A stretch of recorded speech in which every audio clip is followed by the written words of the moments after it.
সিজদায় গেছি, পায়ের নিচে জায়নামাজ, তাও গরম মানে না। তার নিচে দিয়েছি জুতা, তারপরেও গরম মানে না। কপালে যাওয়ার পরে মনে হলো ফুসা পড়ে গেল।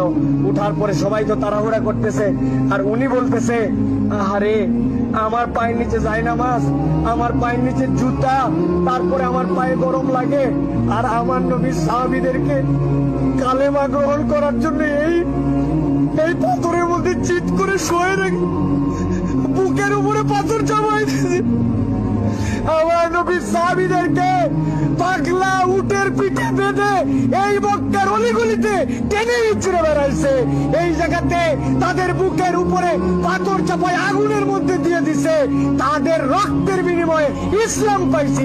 আজকে আমি 2 রাকাত নামাজে পায়ের গোড়ালি গরম হয়ে যাচ্ছে জন্য কষ্ট হয়, এসিটা একটু কম ঠান্ডা মারে জন্য কষ্ট হয়, আমার মাথার উপরে যদি একটুখানি সুন্দর ছাতা না থাকে কষ্ট হয়।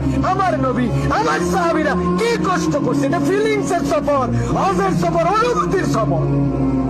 সিজদায় গেছি, পায়ের নিচে জায়নামাজ, তাও গরম মানে না। তার নিচে দিয়েছি জুতা, তারপরেও গরম মানে না। কপালে যাওয়ার পরে মনে হলো ফুসা পড়ে গেল। উঠার পরে সবাই তো তাড়াহুড়া করতেছে, আর উনি বলতেছে, আরে আমার পায়ের নিচে জায়নামাজ, আমার পায়ের নিচে জুতা, তারপরে আমার পায়ে গরম লাগে।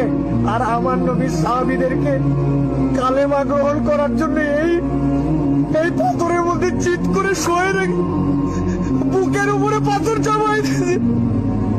আমার নবী সাহাবীদেরকে পাগলা উটের পিঠে বেঁধে এই মক্কার অলিগলিতে টেনে ইচ্ছড়ে বেড়াইছে।